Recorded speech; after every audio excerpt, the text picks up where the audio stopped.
আমরা যে কথাটা বলেছিলাম যে চারটা খবরে আমরা বাংলাদেশের পরিস্থিতির দিকে নজর রাখবো এবং একই সঙ্গে বাংলাদেশে যে ধরনের ঘটনাগুলো ঘটছে তাতে চোখে আঙুল দিয়ে দেখিয়ে দিচ্ছে যে সেখানে জেহাদিদের কার্যত মুক্তাঞ্চলে পরিণত হয়েছে গোটা বাংলাদেশ।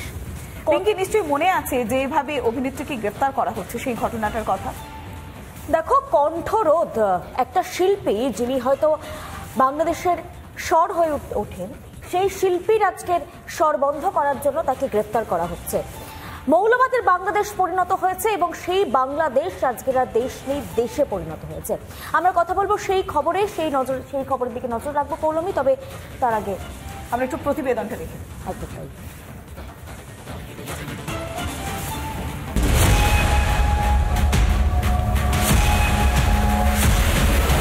শিল্প, সাহিত্য, সংস্কৃতি সবই অতীত। 1.5 লাখ বর্গ কিলোমিটারের বাংলাদেশে এখন গোটাটাই ধর্মান্ধতা আর মৌলবাদ।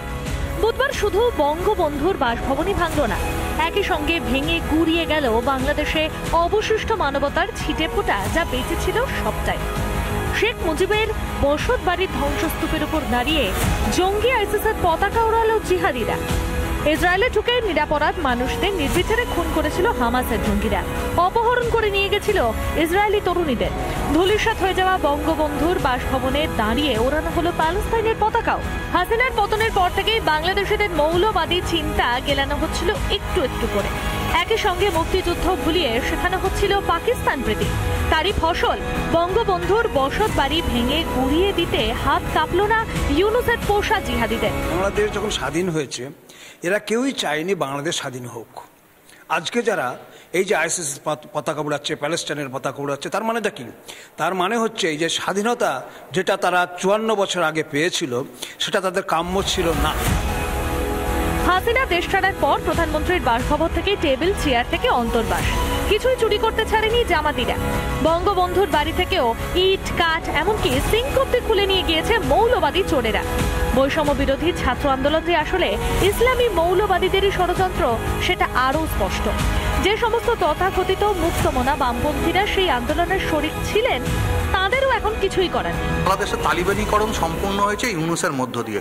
ইউনূস কিভাবে শান্তিতে নোবেল পুরস্কার পেয়েছেন, কোন শান্তি কার জন্য করেছেন সেটা আজকে দেখতে পাচ্ছি। যারা শান্তি পুরস্কার দিয়েছেন তাদের উচিত এই মুহূর্তে এই শান্তি পুরস্কার কেড়ে নেওয়া। ভাষা আন্দোলনের ইতিহাস তো দূর, এখন আফগানিস্তানি যেন বাংলাদেশের পাথেও। ভারত তাদের এজেন্ডার দিয়ে বিভিন্ন দেশের পতাকা উত্তোলন করায়া ভারত আমাদের দেশের নাগরিকদের উপর চাপায় দেওয়ার চেষ্টা করে। এগুলো আওয়ামী লীগের ষড়যন্ত্র, এগুলো রয়ের ষড়যন্ত্র, এগুলো ভারতের ষড়যন্ত্র। এক অন্ধকার পথে এগিয়ে চলেছে বাংলাদেশ। সময় যত গড়াচ্ছে সেই পথ থেকে ফিরে আসাটাও ততই কঠিন হয়ে উঠছে বাংলাদেশের জন্য। রিপাবলিক বাংলা।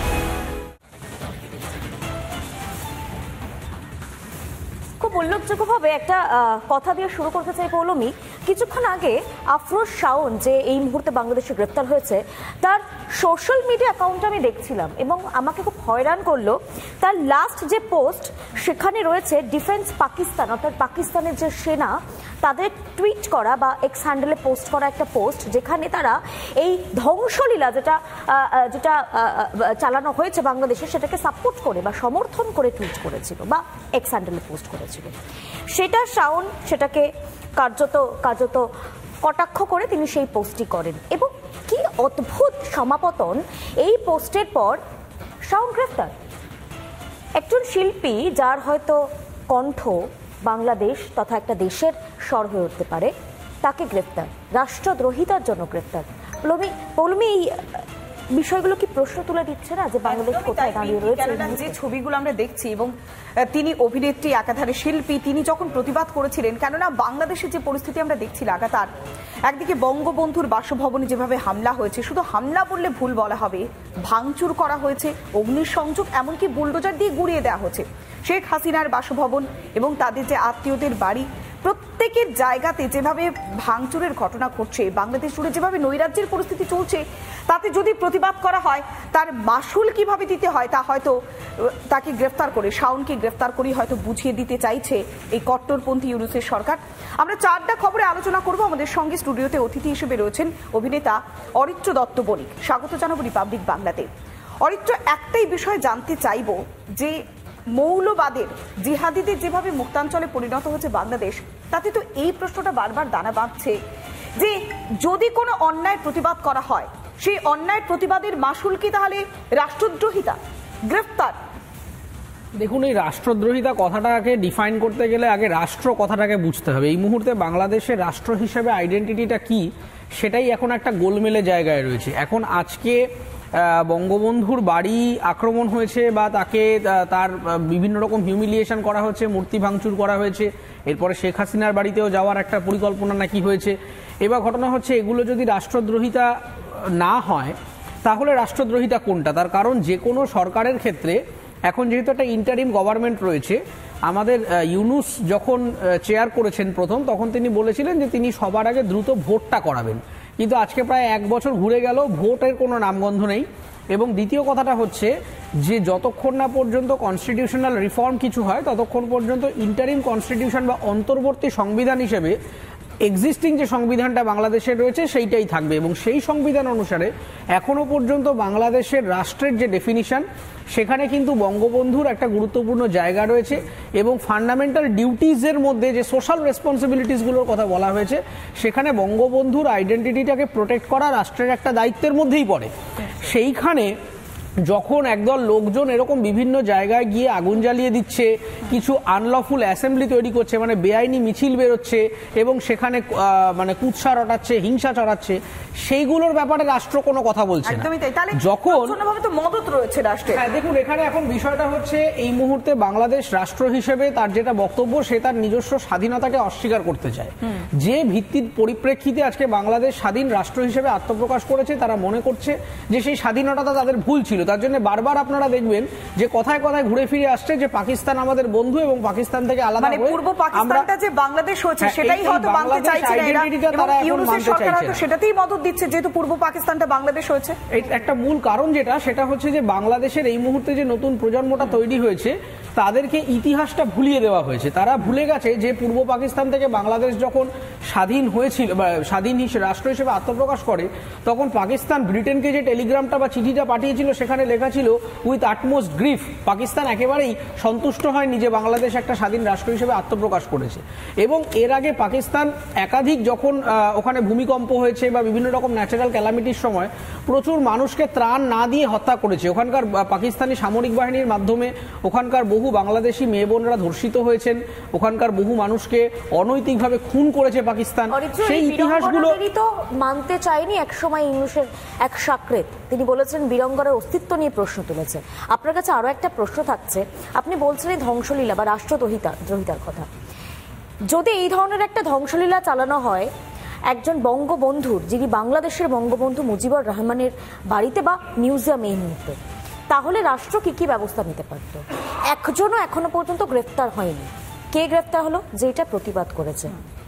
এইটা আপনাকে কতটা আঘাত করছে একজন শিল্পী হিসেবে? দেখুন, যে কোনো জায়গাতেই আমাদের এটা সবসময় মাথায় রাখতে হবে, একটা গণতান্ত্রিক রাষ্ট্রে যারা জাতির জনক হন বা জাতির যারা ফাউন্ডার হন, লিডার হন, তারা বিয়ন্ড রিজনেবল ডাউট হন না। আমাদের দেশেও কিন্তু গান্ধীজিকে নিয়ে ক্রিটিসিজম রয়েছে, আমাদের দেশেও আম্বেদকরের সমালোচনামূলক লেখা রয়েছে, এবং এটাই গণতান্ত্রিক পরিবেশের নিয়ম। আমাদের দেশে কিংবা যে কোনো স্বাধীন গণতান্ত্রিক দেশেই এই মুক্ত পরিবেশটা দেওয়াটা যে কোনো রাষ্ট্রের কাম্য। কিন্তু এখন ওখানে যেটা শুরু হয়েছে সেটা হচ্ছে, আপনাকে যদি বাংলাদেশি হিসাবে নিজেকে স্বীকার করতে হয়, তাহলে বাংলাদেশ যে উগ্র মৌলবাদী পাকিস্তান পন্থা প্রমোট করছে, আপনাকে সেই সুরে কথা বলতে হবে, না হলেই আপনি রাষ্ট্রদ্রোহী। তার মানে বাংলাদেশ নিজের রাষ্ট্রের ডেফিনিশনটা চেঞ্জ করে এখন পাকিস্তানের উর্দু ভাষাভাষী যে ধর্মীয় মৌলবাদ, যে উগ্র পন্থা, সেই উগ্র পন্থাকেই নিজের রাষ্ট্রের ডেফিনিশনে ধরে নিয়েছে। এবং গতকাল আমরা দেখেছিলাম যখন বঙ্গবন্ধু শেখ মুজিবুর রহমানের বাড়িতে মানে বাসভবনে যেভাবে ভাঙচুরের ঘটনা ঘটেছিল, তার উপরে কিন্তু প্যালেস্তাইনের পতাকা উড়েছে, আইসিসির পতাকা উড়েছে। তাহলে তাদের যে মদত আছে এটা আর সত্যি নতুন করে আর বলার অপেক্ষা থাকছে না। কিন্তু যখন শিল্পী প্রতিবাদ করছেন, এবং তিনি এর আগে নয়, যখন অগাস্টে যখন সরকারের পতন হয়েছিল তিনি তখনও প্রতিবাদ করেছিলেন, সোশ্যাল মিডিয়ায় পোস্টও করেছিলেন, আর এবার তাকে বলা হচ্ছে যে তিনি দেশ বিরোধী কাজ করছেন। তাহলে প্রতিবাদ করার মাসুল তাকে দিতে হচ্ছে। কিন্তু যদি প্রতিবাদ করতেই হয় তাহলে প্রতিবাদের ভাষাটা কি হওয়া প্রয়োজন? দেখুন, এই মুহূর্তে প্রতিবাদের ভাষাটা কি হওয়া প্রয়োজন, মানে প্রতিবাদ করা যাবে কিনা, এটাই একটা অদ্ভুত জায়গায় চলে গেছে। খুব একটা ইন্টারেস্টিং, আমি গতকাল একটা ডেটা তারা প্রকাশ করেছে, আমি দেখছিলাম যে মেয়েদের ক্রীড়া টিমকে তারা অশ্রদ্ধা করেছে, যে মেয়েদেরকে ফুটবল খেলা যাবে না এই ধরনের কটু মন্তব্য তারা করেছে, সেই ফুটবল টিমটাকেই তারা নাকি ফেব্রুয়ারির আগামী যে 21শে ফেব্রুয়ারি অনুষ্ঠান আছে সেইখানকার যে জাতীয় সম্মান সেই সম্মানে সম্মানিত করছে। তার মানে এদের এখন একটা মুখোশ তৈরি হয়েছে। একটা মুখোশ হচ্ছে আন্তর্জাতিক রাজনীতিতে এটা প্রমাণ করতে চায় বাংলাদেশ যে আমরা খুব সেকুলার আছি, আমরা মহিলাদের উন্নয়নের কথা বলছি ইত্যাদি ইত্যাদি। আর ভিতরে তাদের ইন্টারনাল মুখোশটা হচ্ছে যে তারা মেয়েদেরকে একেবারে বোরখা পরিয়ে ঘরের মধ্যে ঢুকিয়ে রাখছে, মেয়েরা যাতে পড়াশোনার আলোতে না আসে সেই ব্যাপারে তারা সক্রিয় ভূমিকা রাখছে, এবং মেয়েরা খেলাধুলা সহ অন্যান্য এক্সট্রা কারিকুলার অ্যাক্টিভিটি। এখানে একটু বিরত করবো, আমাদের পিসিআর টিমকেও বলবো যে ছবিটা আমরা সকাল থেকে দেখিয়েছি যে একজন মহিলা জয় বাংলা স্লোগান দিয়েছিলেন, সেই জয় বাংলা স্লোগান দেওয়ার পর তাকে প্রকাশ্যে কিভাবে হেনস্থা করা হয়েছে, তাকে রীতিমতো সামনে রেখে বালি ছোড়া হচ্ছে, তার কাপড় ধরে টানা হচ্ছে, একদম মানে একদল যুবক মিলে তাকে কিভাবে প্রকাশ্য রাস্তায় হেনস্থা করছে সেই ছবিটাও আমরা একবার একটু দেখাবো।